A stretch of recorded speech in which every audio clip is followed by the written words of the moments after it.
ఎంఆర్పిఎస్ అధ్యక్షుడు మందకృష్ణ మాట్లాడటం కులం గురించి తప్పు. ఇదే రేవంత్ రెడ్డి గారు టీడీపీలో ఉన్నప్పుడు ఒక కమిషన్ వేయాలి కడియంసీఆర్ గారి కులం మీద అని ఆయనే నేరుగా చెప్పాను మీ మీద. నేను ఒక మాట అంటున్నానండి, మీరు ఏమనుకో, దయచేసి ఇంకోసారి ప్రెస్ మీట్లో ఈ ప్రస్తావన నా దగ్గర తీసుకురావద్దు. ఎందుకంటే మీకు ఏమాత్రం అనుమానం లేకుండా అన్నీ కూడా చట్ట ప్రకారంగా నామినేషన్ యాక్సెప్ట్ అయిన తర్వాత వాడెవడో మాట్లాడిందని మీరు నా దగ్గర మాట్లాడొద్దు. నేను ఆన్సర్ చేయను ఇక ముందు. కానీ ఒక్క మాట చెప్పాలనుకుంటున్నాను మీరు. ఇవాళ మందకృష్ణ భారతీయ జనతా పార్టీ ప్రచారకునిగా ఆర్ఎస్ఎస్ ప్రచారకుగా పనిచేస్తాడు. ఫైన్, నాకేం అభ్యంతరం లేదు. ఎంఆర్పిఎస్ ముసుగు తొలగించుకొని ఆర్ఎస్ఎస్ ప్రచారకుగా ప్రజల ముందుకు వస్తే చాలా సంతోషం. ఆ రకంగా ప్రచారం చేసుకొనియండి, మాకేం అభ్యంతరం లేదు.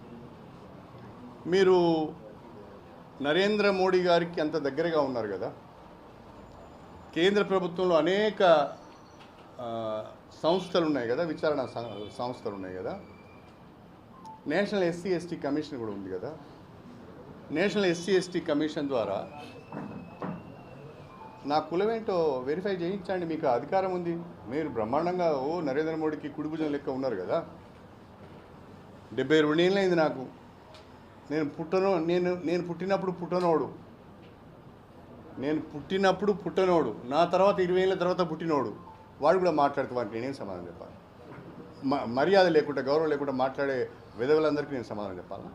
నేనేమంటున్నానంటే నేషనల్ ఎస్సీ ఎస్టీ కమిషన్ ఉంటుంది. నిజంగా మీ దగ్గర ఏమైనా ఎవిడెన్స్ ఉండి మీకు అనుమానాలు ఉంటే ఎస్సీ ఎస్టీ కమిషన్ వేయించండి, వెరిఫై చేయించండి. రెండవది, వారు అన్నారు 100 కోట్లు తిన్నారు అని.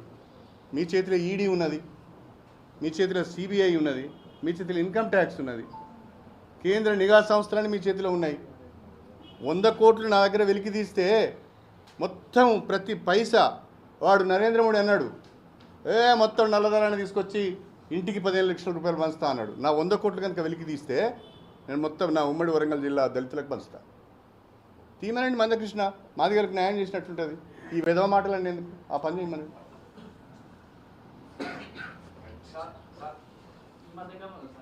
ఎన్నికలు వచ్చినప్పుడు మేనిఫెస్టోను లేకపోతే అభివృద్ధి లేదు ఇలాంటి అంశాల మీద ఎక్కువ ఫోకస్ చేశారు. కానీ కొద్ది రోజుల్లో చూస్తే వ్యక్తిగతమైనటువంటి విమర్శలు